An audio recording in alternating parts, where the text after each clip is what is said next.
லேவியர் புத்தகம் அதிகாரம் 4. அறியாமல் செய்த பாவங்களுக்கான காணிக்கைகள். ஆண்டவர் மோசேயிடம் கூறியது: நீ இஸ்ரவேல் மக்களிடம் அறிவிக்க வேண்டியது, ஒருவர் அறியாமையினால் ஆண்டவரின் கட்டளைகளில் ஒன்றையேனும் மீறி பாவம் செய்தால் அவர் செய்ய வேண்டியது: அருட்பொழிவு பெற்ற குரு பாவம் செய்து மக்கள் மீது குற்றப்பழி வந்தால், தான் செய்த பாவத்தை முன்னிட்டு பழுதற்ற ஓர் இளங்காளையை பாவம் போக்கும் பலியாக ஆண்டவருக்கு செலுத்துவாராக. சந்திப்பு கூடார நுழைவாயிலில் ஆண்டவர் திருமுன் அதை கொண்டு வந்து அதன் தலைமேல் தன் கையை வைத்து ஆண்டவர் திருமுன் அதை கொல்வார். அருள்பொழிவு பெற்ற குரு அந்த காளையின் இரத்தத்தில் கொஞ்சம் எடுத்து அதை சந்திப்பு கூடாரத்திற்குள் கொண்டு வந்து அந்த இரத்தத்தில் தன் விரலை தோய்த்து தூயகத்தின் தொங்கு திரைக்கு எதிரே ஆண்டவர் திருமுன் 7 முறை தெளிப்பாராக. குரு அந்த இரத்தத்தில் கொஞ்சம் எடுத்து சந்திப்பு கூடாரத்தில் ஆண்டவர் திருமுன் இருக்கும் நறுமண தூப பீட கொம்புகளில் பூசுவார். காளையின் எஞ்சிய இரத்தம் முழுவதையும் சந்திப்பு கூடார நுழைவாயிலில் இருக்கும் எரிபலி அடித்தளத்தில் ஊற்றுவார். பாவம் போக்கும் பலி காளையின் எல்லா கொழுப்பையும், குடல்களை சுற்றியுள்ள கொழுப்பையும், அவற்றின் மேலுள்ள கொழுப்பு முழுவதையும் எடுப்பார். மேலும் 2 சிறு நீரகங்கள், அவற்றின் மேல் இடுப்பையொட்டி உள்ள கொழுப்பு, சிறு நீரகங்களை அடுத்து கல்லீரன் மேல் உள்ள ஜவ்வு ஆகியவற்றை நல்லுறவு பலி காளையிலிருந்து எடுப்பது போல எடுத்து குரு அவற்றை எரி பலிபீடத்தின் மேல் எரிப்பார். காளையின் தோலையும் அதன் இறைச்சியையும் தலையையும் கால்களையும் குடல்களையும் சாணத்தையும் காலை முழுவதையும் பாளையத்திற்கு வெளியே சாம்பல் கொட்டுகிற தூய்மையான இடத்தில் கொண்டு போய் விறகு கட்டைகளிட்டு நெருப்பால் எரிக்க வேண்டும்.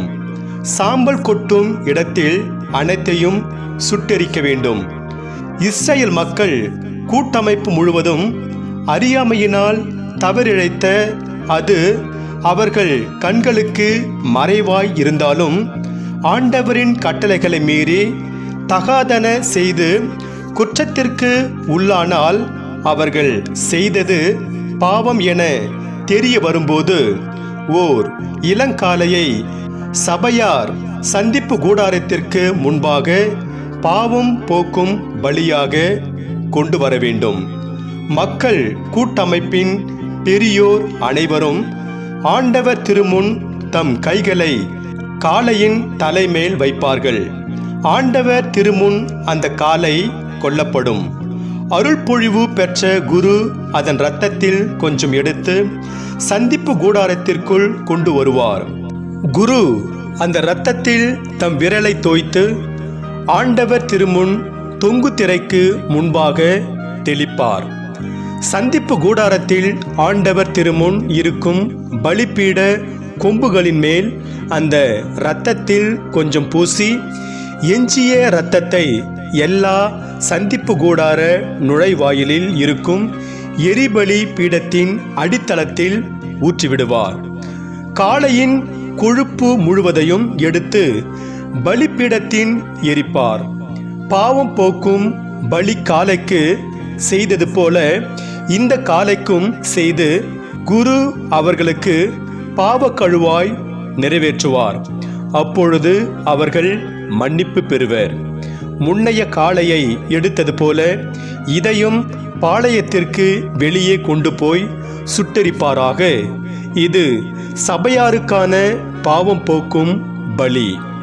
தலைவன் ஒருவன் தன் கடவுளாகிய ஆண்டவரின் கட்டளைகளில் எதையாவது அறியாமையால் மீறி பாவம் செய்து குற்றத்திற்குள்ளானால், தான் செய்தது பாவம் என்று அவனுக்கு தெரிய வரும்போது வெள்ளாடுகளில் பழுதற்ற ஒரு கிடாயை பலியாக கொண்டு வருவான். அந்த ஆட்டுக்கிடாயின் தலைமேல் அவன் தன் கையை வைத்து எரிபலி பொருள் வெட்டப்படும் இடத்தில் ஆண்டவருக்கு முன் அந்த கிடாயை பலி கொடுப்பான். இது பாவம் போக்கும் பலி.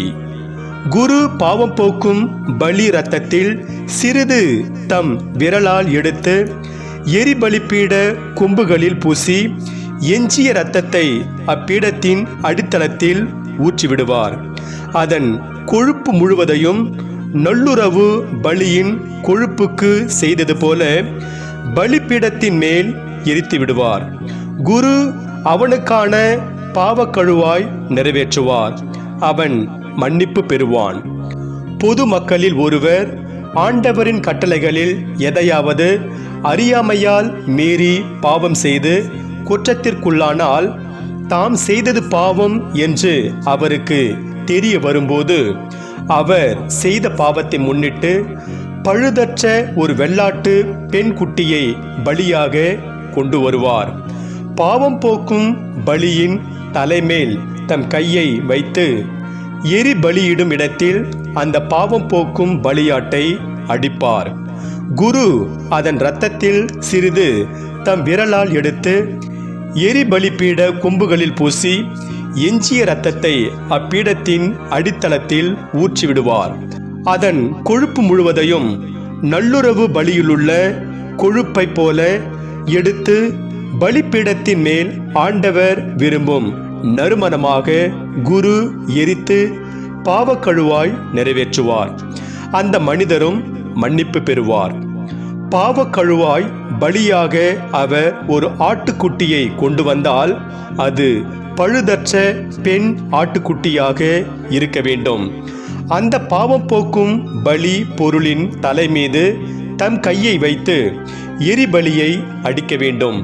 அதே இடத்தில் இப்பாவம் போக்கும் பலியையும் அடிக்க வேண்டும். குரு அந்த பாவம் போக்கும் பலியின் இரத்தத்தில் சிறிது தம் விரலால் எடுத்து எரிபலிப்பீட கொம்புகளின் மேல் பூசி எஞ்சிய இரத்தம் முழுவதையும் பலிப்பீடத்தின் அடித்தளத்தில் ஊற்றிவிடுவார். அதன் கொழுப்பு முழுவதையும் நல்லுறவு பலிக்கிடாயின் கொழுப்பை எடுப்பது போல எடுத்து எரிபலி பீடத்தின் ஆண்டவருக்கான நெருப்பு பலி போல எரித்து விடுவார். இவ்வாறாக அந்த மனிதர் செய்த பாவத்திற்கு குரு பாவக்கழுவாய் நிறைவேற்றுவார். அவரும் மன்னிப்பு பெறுவார்.